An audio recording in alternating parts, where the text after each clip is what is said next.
Joe, if I had told you 2 seasons ago that you were going to win the starting job, you were going to beat Bama, you were going to win a Heisman, you were going to be in the playoffs, you would have said what to me?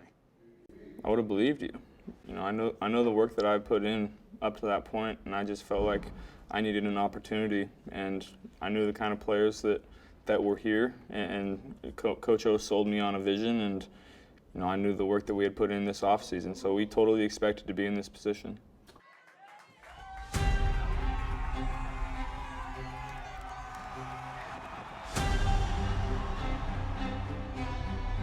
Joe, heading into this season, what do you think the outside narrative was about Joe Burrow as the LSU quarterback? Honestly. We were changing the offense, and they're like, yeah, we've heard that before. And then they kept saying, you know, we have a pretty good quarterback. And they said, yeah, we've heard that before. I mean, there was a lot of disrespect, I think, towards us. And we knew that everyone was going to doubt it until they saw it against Florida, Auburn, and Alabama. And the LSU Fighting Tigers and Nick Saban and the Alabama Crimson Tide, a loss here at Bryant-Denny. The reception at the airport. What did you think of that scene? It was wild. It was wild. I didn't realize how much it really meant to Louisiana, that game. That was fun. Joe Burrow now with his first opportunity at quarterback. Nice touch from Joe Burrow. Touchdown. When you arrived at Ohio State, what were your expectations for the next 4 or 5 years? Yeah, you know, obviously they had a loaded quarterback room. Braxton Miller, JT Barrett, Cardale Jones. I'll sit for 2 years, JT will leave for the NFL, and then I'll have a great career there. And that's just not how it worked out.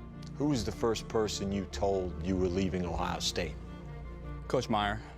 What was the conversation like with Urban? It was pretty emotional. They didn't want me to leave, and honestly, I didn't want to leave, but I thought it was best for my career. That was my first home. That's where I went to college first. That's where I graduated. That's where I learned to become a man on my own. And so it was hard to leave. Someone looking you in the eye and telling you, you're not good enough to start. For you, what was that moment like?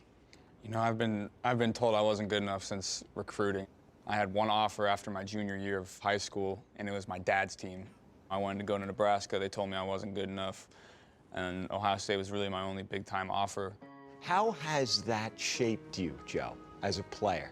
I remember all the recruiters' names that told me no. I remember all the Elite 11 guys that got chosen over me. So I remember all that stuff. I keep a mental log of it. Why? I think that's just who I am. I can see it even on your face right now. Those slights.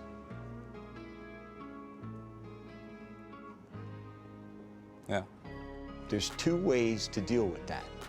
What are they? Well, you can accept the fact that people are saying those guys are better than you, or you can just keep working. That's what I did. I knew I would be at this point. That's exactly what happened. Zips it across the middle, caught, touchdown! Burrow stays on course. He's in the conversation. What is the blessing of being in the Heisman conversation? I think it shows not only the hard work that I've put in for 10 and 15 years, I think it shows not only the hard work that I've put in for 10 and 15 years, but the hard work that our team has put in their whole careers. What's the burden of being in the Heisman conversation? I honestly haven't really thought about it that much. I just do what I can to win games. If that means throwing for 400 yards and 5 touchdowns, that's what I'll do. If it means throwing for 150 yards and handing off 40 times a game, that's exactly what I'll do.